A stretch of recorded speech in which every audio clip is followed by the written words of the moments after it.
ఈ కార్యక్రమాన్ని విజయవంతం చేసినందుకు కార్మిక సోదరులందరికీ మనస్ఫూర్తిగా అభినందనలు, కృతజ్ఞతలు తెలియజేస్తున్నారు. మిత్రులారా, ఒకనాడు తెలుగు పరిశ్రమ అంటే మదరాసి అని పిలిచే సందర్భంలో తెలుగు పరిశ్రమని ప్రోత్సహించాలి, తెలుగు పరిశ్రమను 400 సంవత్సరాల చరిత్ర కలిగిన ఈ హైదరాబాదు నగరానికి తరలించాలి, మిమ్మల్ని అందరినీ హక్కును చేర్చుకొని గుండెల్లో పెట్టి చూసుకోవాలని ఆనాటి ముఖ్యమంత్రి డాక్టర్ మర్రి చెన్నారెడ్డి గారు తీవ్రమైన కృషి చేసి ఆనాటి సినిమా దిగ్గజాలైన అన్న నందమూరి తారక రామారావు గారిని, రాజశేఖర కృష్ణను, దర్శకేంద్రుడైన రాఘవేంద్రరావు గారిని, దాసరి నారాయణరావు గారిని కార్మికులకు కన్న తండ్రిగా మీ సమస్యని పరిష్కరించే దాసరి నారాయణరావు గారిని లాంటి వాళ్ళందరినీ ఆనాడు ప్రభుత్వం సంప్రదించి హైదరాబాద్ నగరానికి తరలి రావడానికి వారు ప్రయత్నం చేసింది. కొద్దిగా హైదరాబాద్ నగరానికి తరలి వస్తున్నప్పుడు ఫిలిం నగర్ ప్రాంతాన్ని మీకు కేటాయించడమే కాదు, ఆనాడు పెద్దలకు స్థలాన్ని కేటాయించి పెద్దలందరికీ కొంత సౌలభ్యాన్ని కల్పించిన సందర్భంలో డాక్టర్ ప్రభాకర్ రెడ్డి గారు కార్మికుల యొక్క ఆత్మబంధు. ఈనాడు చిత్రపురి కాలనీ వెలిసిందంటే ఇక్కడున్న కార్మిక సోదరులకు ఎంతమందికి తెలుసో తెలియదో నాకు తెలియదు, కానీ నేను చిత్ర పరిశ్రమ హైదరాబాదు నగరానికి తరలి వచ్చిన విధానాన్ని గమనించినప్పుడు డాక్టర్ ప్రభాకర్ రెడ్డి గారు సినీ కార్మికుల కోసం మణికొండలో తన సొంత స్థలాన్ని 10 ఎకరాలను కార్మికులకు దానం చేసి కార్మిక సోదరులను ఆదుకోవడానికి తన కష్టార్జితమైన 10 ఎకరాల భూమిని డాక్టర్ ప్రభాకర్ రెడ్డి గారు కార్మికుల కోసం ఇవ్వడం జరిగింది. ఆ తర్వాత అంజయ్య గారు, అదేవిధంగా కోట్ల విజయభాస్కర్ రెడ్డి గారు చిత్రపురి కాలనీ కోసం 67 ఎకరాల స్థలాన్ని కేటాయించి సినీ కార్మికుల కోసం చిత్రపురి కాలనీని నిర్మించి ఈనాడు చిత్రపురి కాలనీకి ప్రపంచ స్థాయిలో గుర్తింపు రావడానికి ఆనాడు పెద్దలందరూ కృషి చేసింది. ఇదే కాదు, ఈనాడు ప్రపంచ స్థాయి సినిమాలను నిర్మిస్తున్న ఈనాడు వేదికలైన రామనాయుడు స్టూడియో కావచ్చు, పద్మాలయ స్టూడియో కావచ్చు, అన్నపూర్ణ స్టూడియో కావచ్చు, ఇలా ఈ స్టూడియోలకు కూడా చిత్ర పరిశ్రమను ప్రోత్సహించాలన్న ఆలోచనతోటి ఆనాడు అత్యంత చౌకగా ఆనాటి ప్రభుత్వం సినీ పరిశ్రమ పెద్దలకు స్టూడియోల కోసం స్థలాలను కేటాయించడం జరిగింది. ఆ విధంగా ప్రారంభమైన తెలుగు చిత్ర పరిశ్రమ ప్రోత్సహించాలన్న ఆలోచనతోటి 1964లో ఆనాటి ప్రభుత్వం, కాంగ్రెస్ ప్రభుత్వం కార్మికులను గుర్తించాలి, సినీ పరిశ్రమలో ఉండే పెద్దల్ని గుర్తించాలి అని 1964లో నంది అవార్డు ప్రధానోత్సవ కార్యక్రమాన్ని ఏర్పాటు చేసి నేటికి 60 సంవత్సరాలు పూర్తి చేసుకున్నాం. మీ టాలెంట్, మీ శ్రమను మీరు మర్చిపోవాలంటే కళాకారులు నగదు బహుమతులకి సంతోషపడరు. కళాకారులు మీరు కొట్టే చప్పట్లకు, మీకు కప్పే దుప్పట్లకు సంతోషపడతారు.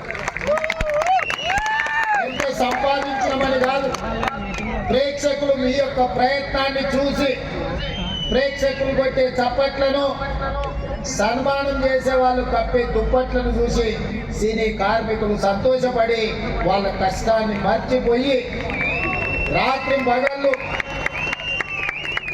హీరోలు కానీ, పెద్ద డైరెక్టర్లు కానీ, ప్రముఖ నటులు షూటింగ్ స్థలానికి నిదానంగా వచ్చిన ఒకవేళ ఉదయం 9 గంటలకు వాళ్ళకి షూటింగ్ ఉంటే 5 గంటలకే ఇంట్లో లేచి కన్న పిల్లల్ని కూడా వదిలేసి షూటింగ్ లొకేషన్కి బయలుదేరే కార్మికులు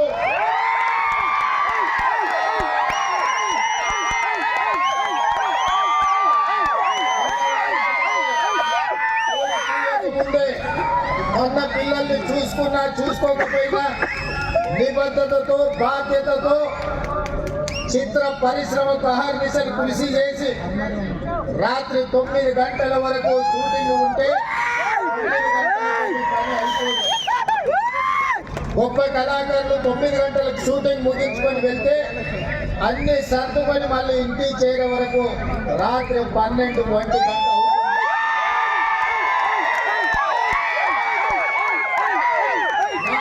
కొంతమంది తల్లిదండ్రులు వాళ్ళ పిల్లలు బాల్య వ్యవస్థలో ఉన్నప్పుడు తండ్రులను ఒకసారి గుర్తుపట్టని పరిస్థితులు,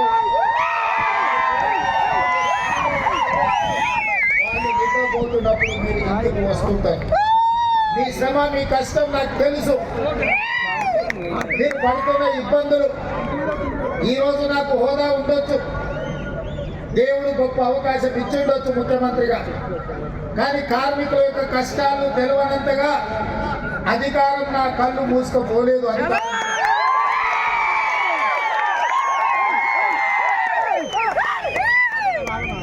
కార్మికులు, కవులు, కళాకారులను సన్మానించే నంది అవార్డు కార్యక్రమం తెలంగాణ రాష్ట్రం వచ్చిన తర్వాత కాలగర్భంలో కలిసిపోయింది 10 సంవత్సరాలు. మళ్ళీ 2వ తెలంగాణ రాష్ట్ర ముఖ్యమంత్రిగా నేను బాధ్యతలు చేపట్టిన తర్వాత మీతో ఒక సత్సంబంధాలు ఏర్పరచుకోవాలి, మీ సమస్యల్ని తెలుసుకోవాలని మిత్రుడు నిర్మాత దిల్ రాజు గారిని ఫిలిం డెవలప్మెంట్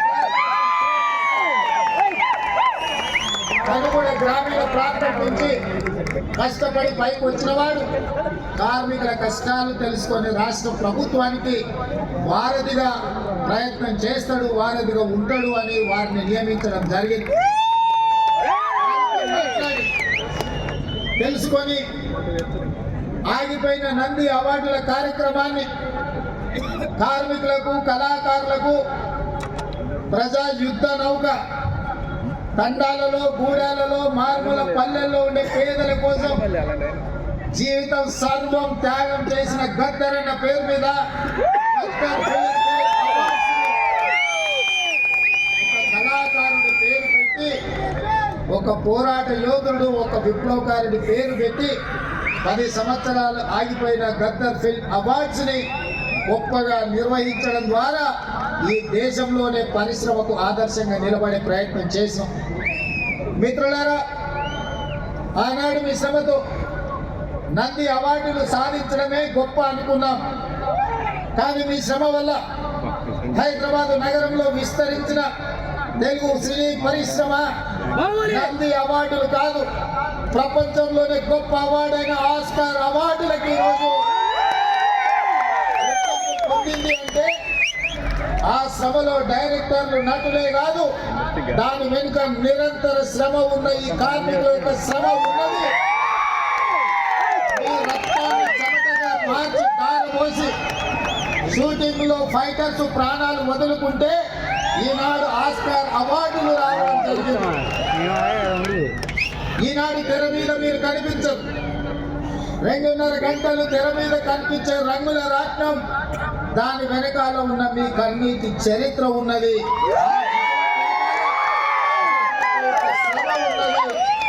ఈనాడు మహిళా కార్మికులు కూడా తమ జీవితాన్ని, సర్వాన్ని త్యాగం చేసి ఈనాడు సినీ పరిశ్రమను నిలబెట్టడానికి ప్రయత్నాలు చేస్తున్నారు.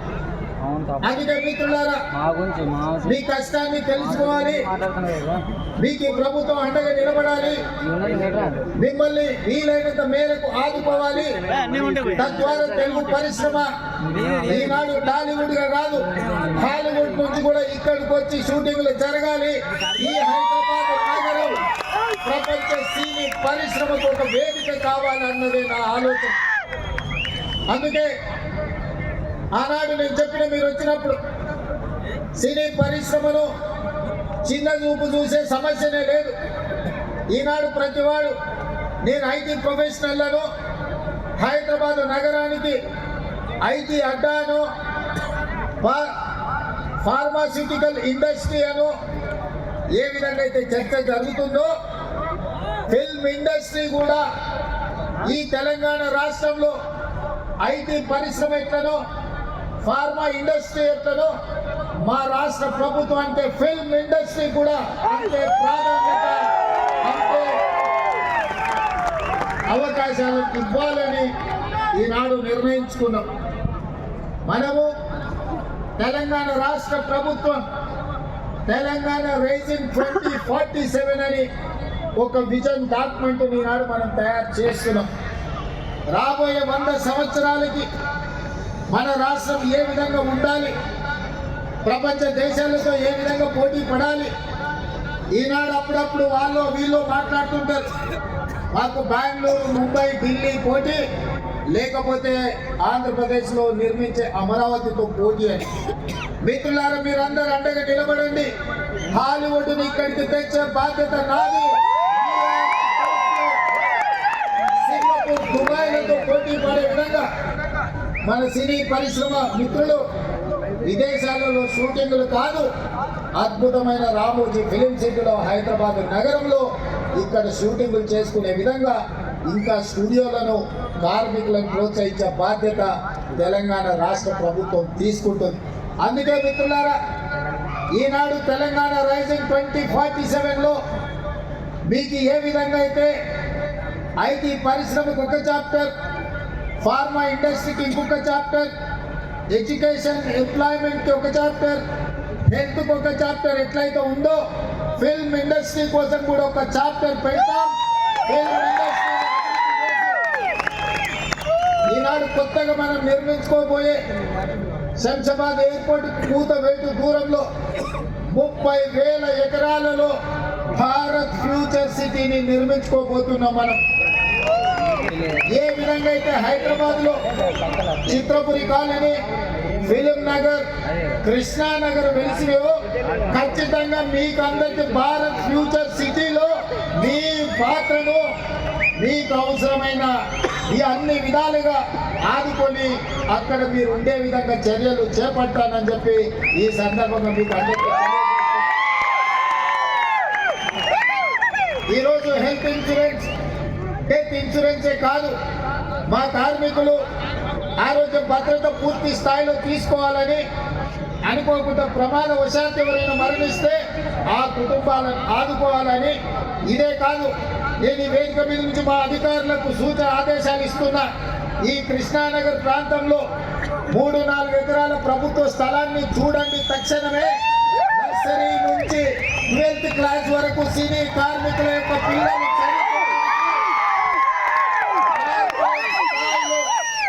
మీకు పాఠశాల నిర్మించి మీ పిల్లలకు ఉచితంగా చదువు చెప్పించే బాధ్యత నేను తీసుకుంటా.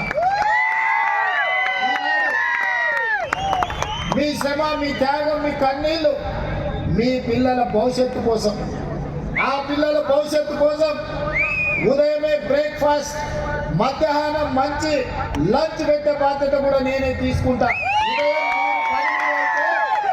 కనీసం మీ పిల్లలు నాష్టైనా చేసిండ్రా, కనీసం ఏమైనా ఒక గ్లాసు పాలు తాగిరా లేదా చూసుకునే పరిస్థితులు మీకు లేవు. అందుకే నాణ్యమైన బ్రేక్ఫాస్ట్ ఇవ్వడమే కాదు, ప్రతిరోజు వాళ్ళకు పాలు ఇచ్చి, ప్రతిరోజు వాళ్ళకి బ్రేక్ఫాస్ట్ పెట్టి, ప్రతిరోజు మధ్యాహ్న భోజనం కూడా పిల్లలకు పెట్టి మంచి చదువులను అందించే బాధ్యత రాష్ట్ర ప్రభుత్వం తీసుకుంటుంది. మీ పిల్లల చదువుల బాధ్యత నాది. అదేవిధంగా ఈనాడు రాజీవ్ ఆరోగ్యశ్రీ రాత్రి పగళ్ళు కష్టపడడం వల్ల, సమయానికి తిండి లేకపోవడం వల్ల, సమయానికి నిద్ర రాకపోవడం వల్ల నడి వయసులోనే ముసలితనంలో వచ్చే సమస్యలు, ఆరోగ్య సమస్యలు మీ కార్మికులకు వస్తున్నాయి. అందుకే రాజీవ్ ఆరోగ్యశ్రీతో పాటు మీ ఆరోగ్య సమస్యల్ని ఉచితంగా వైద్యాన్ని అందించే బాధ్యత రాష్ట్ర ప్రభుత్వం తీసుకుంటుందని కార్మిక సోదరులకు నేను తెలియజేస్తున్నా. అదేవిధంగా ఈనాడు నిర్మాతలతో మీకు ప్రతిష్టంభన వచ్చింది. ఆనాడు రాష్ట్రానికి చెడ్డ పేరు రావద్దు, 18 రోజులు మీరు ధర్నాలు, దీక్షలు, నిరసన కార్యక్రమాలు చేపట్టింది. నేనాడు నిర్మాతల మండలిని కూడా పిలిచి చెప్పిన, ఆ కార్మికులు కష్టపడితేనే మీరు నిర్మాతలుగా నిలదొక్కుంటారు. దర్శకులకు చెప్పిన, మీరు రాణించాలి అంటే వాళ్ళ టాలెంట్ కూడా పెరగాలి, వాళ్ళని మీరు కుటుంబ సభ్యులుగా చూసుకున్నప్పుడే మీరు రాణించగలుగుతారని. ఆ తర్వాత మిమ్మల్ని కూర్చున్నాను, మాట్లాడినాను, మిమ్మల్ని అర్థం చేసుకోవడానికి, మీ సమస్యల సహేతుకతను అంచనా వేయడానికి ప్రయత్నం చేశాను. అందుకే ఈనాడు మీతో కలిసి ఆ రోజే చెప్పిన, నేను నా ఇంటికి మీరు రావడం కాదు, మీ ఊరైన కృష్ణానగర్కి నేనే వస్తా. వచ్చే వాళ్ళకు ఒక అమ్మలాగా ఈ కృష్ణానగర్ ప్రాంతం మిమ్మల్ని అక్కున చేర్చుకుంటుంది. ఇక్కడ నుంచి ఎదిగిన వాళ్ళు ఎంతో మంది ఉన్నారు. ఇక్కడ ఆరోగ్యం దెబ్బతిని ప్రాణాలు కోల్పోయిన వాళ్ళు ఈ కృష్ణానగర్కు ఉన్నది. ప్రతి ఒక్కరికి ఒక కన్నీటి చరిత్ర ఉన్నది. అందుకే ఈ కష్టాలను వీలైనంత మేరకు 100% తీరుస్తానని నేను చెప్పను. ఎందుకంటే నేనేం దేవుడిని కాదు, మానవుడినే. తప్పకుండా ప్రభుత్వం